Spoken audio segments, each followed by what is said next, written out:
শীতকাল, বাজারে ভরপুর সবজি। সবজি দিয়ে একটা চিকেনের চমৎকার রেসিপি, ডায়েটের জন্য একেবারেই পারফেক্ট। চিকেনের সঙ্গে আমি এখানে কিছু মশলা নিয়ে নিচ্ছি। আদা রসুন পেস্ট দিয়ে দিলাম। মানে চিকেন রান্না করতে সাধারণত যেই মশলাগুলো লাগে, ধনিয়ার গুঁড়া, জিরার গুঁড়া, একটু এলাচের গুঁড়া, একটু গোলমরিচের গুঁড়া, তারপর এখানে তেজপাতা আর দারচিনি দিয়ে দিলাম, সঙ্গে কিছুটা লবণ দিয়ে দিলাম পরিমাণ মতো। দিয়ে এবার আমি কিছু সবজি দিব। দেখেন এখানে আমি কিছু ফুলকপি ডুমো ডুমো করে কেটে নিয়েছি, সঙ্গে কিছুটা গাজর দিলাম। আরও দিব একটু টমেটো আর একটা আলু। আলুটা দিলে হয় কি, চিকেনটা খেতে ভালো লাগে। তারপর একটা কাঁচামরিচ চিড়ে দিয়ে দিলাম, একটা না 2-3টা কাঁচামরিচ। আর এখানে টুইস্ট হিসাবে দিলাম দেখেন ঘি।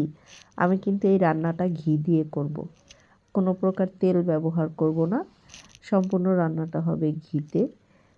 ঘি দিয়ে এই রান্নাটা এত চমৎকার হয়, একদম স্বাস্থ্যের জন্য, হেলথের জন্য, স্কিনের জন্য খুবই ভালো একটা রেসিপি। তারপর সামান্য একটু পানি দিয়ে দিলাম, যেহেতু চিকেন এবং সবজি থেকে যথেষ্ট পানি উঠবে, সেই জন্য আমি 1 কাপের চাইতে একটু কম পরিমাণ পানি দিয়ে আমি এই রান্নাটা করব, যেন খুব বেশি পানি না ওঠে এখান থেকে। খুব বেশি ঝোল থাকবে না, একটু মাখা মাখা হবে আর কি তরকারিটা। তো সেভাবে আমি রান্না করব। তারপর আমি ঢেকে দিয়েছি, কিন্তু আমি ঢেকে দিয়ে একটা ভুল করেছি, যে পরে আমার মনে হয়েছে আমি এখানে পেঁয়াজ দেইনি। এবার আমি কিছুটা পেঁয়াজ কেটে নিয়ে এসে এই যে দিয়ে দিলাম। আমি একেবারেই ভুলে গিয়েছিলাম, পরে হঠাৎ আমার মনে হয়েছে যে আমি পেঁয়াজ দেইনি।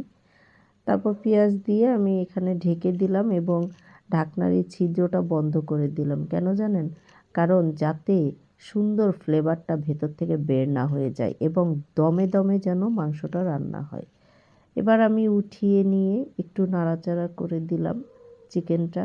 এই চিকেনটার এত চমৎকার একটা ফ্লেভার হয়, আসলে আপনারা এভাবে রান্না না করে খেলে বুঝতে পারবেন না। আমি আসলে রেসিপিটা আপনাদেরকে দেখাচ্ছি, আপনারা যদি রান্না করে খান তাহলেই আসলে এটার স্বাদটা বুঝতে পারবেন।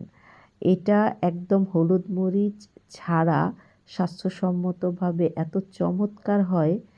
লবণটা একটু কম মনে হয়েছিল, তাই আমি খুব সামান্য একটু লবণ দিয়ে আবার একটু ঢেকে দিলাম, কারণ আলুটা একটু কাঁচা রয়ে গিয়েছে, মানে সিদ্ধ কম হয়েছে।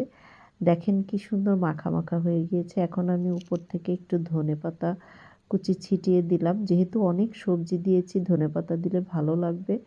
ইস, গরম গরম ভাতের সঙ্গে লেবু চিপে এই রান্নাটা যে কি মজা! আপনারা একটু করে খেয়ে দেখবেন, তখন আর হলুদ মরিচ দিয়ে চিকেন খেতে ইচ্ছে করবে না, কথা দিলাম।